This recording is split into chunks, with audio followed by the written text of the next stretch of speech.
Good evening and welcome to the Job Search Solution radio program where we talk about looking for a job, changing jobs, changing careers, hiring. And as always, we begin with a prayer. Dear God, grant us thy peace and thy mercy. Thy will be done. And in this session, we're going to talk about interview fatigue.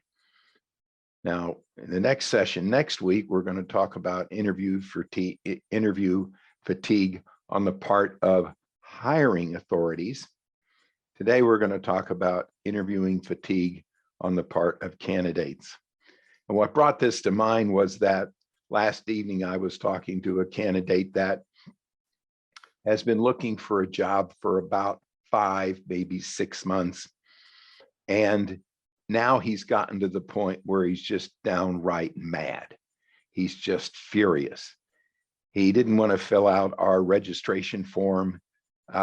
He was so down on everything. He was just downright mad and was going to qualify every interview before he went on it, and was complaining that the system was taking advantage of him, and just all kinds of venom about how lousy the market is and what a challenge it is. And we run into this a lot in this profession.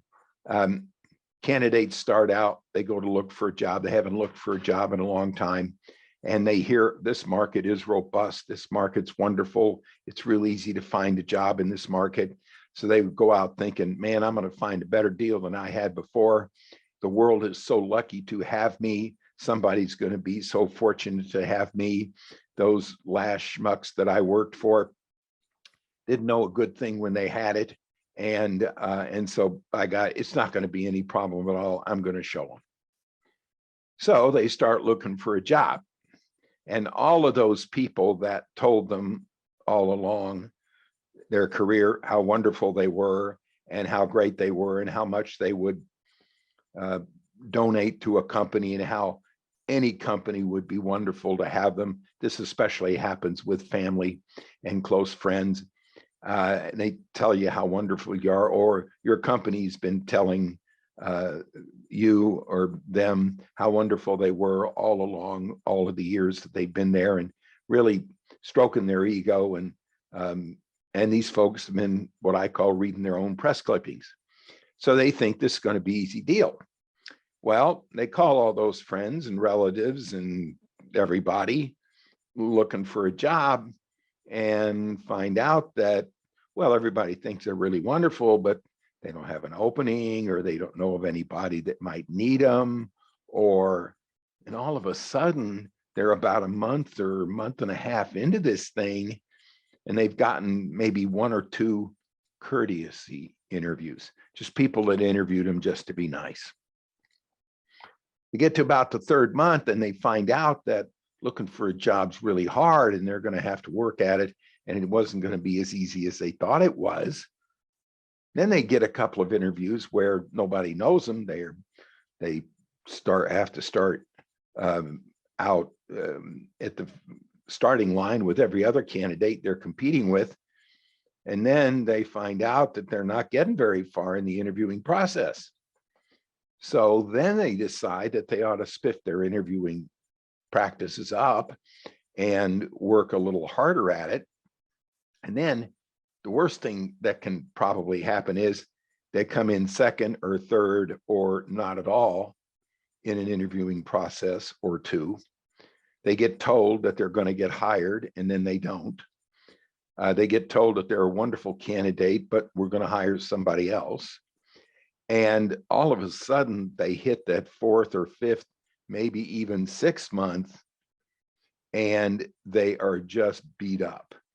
They're sick of it. They're mad. They're angry, and they go into a funk, and they suffer from what I call interview candidate fatigue.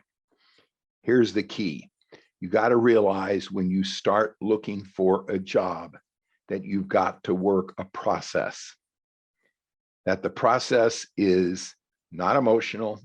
The process is making sure that you get a number of interviews with a number of people do well on those interviews, go to the second interview, third interview, fourth interview, whatever it takes. And it is a process. Remembering that if you focus on the process, you don't have to worry about the result. Now, I know it's easy to say, don't approach this looking for a job emotionally, but it is emotional, and it's always going to be emotional. In fact, if you don't approach it to a certain extent emotionally, you're not going to do very well, because your attitude is, well, I don't care. And that'll come across in the interviewing process. You've got to go out and expect that this is going to be difficult. And it doesn't matter how often you change jobs, when you've changed jobs before, it's never the same. These markets change. They differ than the last time that you were looking for a job. You can never count on it being the same way that it was before. So this kind of fatigue leads to a funk. This candidate last night, I mean, I came up with an opportunity for him, and he was so down on the thing that he was afraid to go on the interview, is what it came down to. He was afraid to go on the interview because he was going to be rejected again.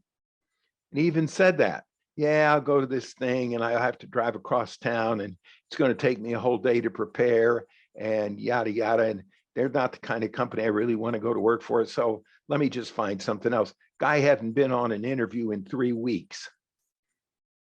Look, looking for a job is a numbers game, and your attitude towards it has to be, I'm going to work a process.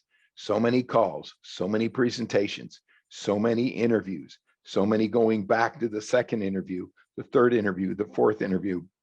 And then eventually, if you do that long enough and you do it the right way, you're going to end up finding a job. So do what you can to avoid interviewing candidate fatigue. All right, stay tuned. This is Tony Bashir with the Job Search Solution.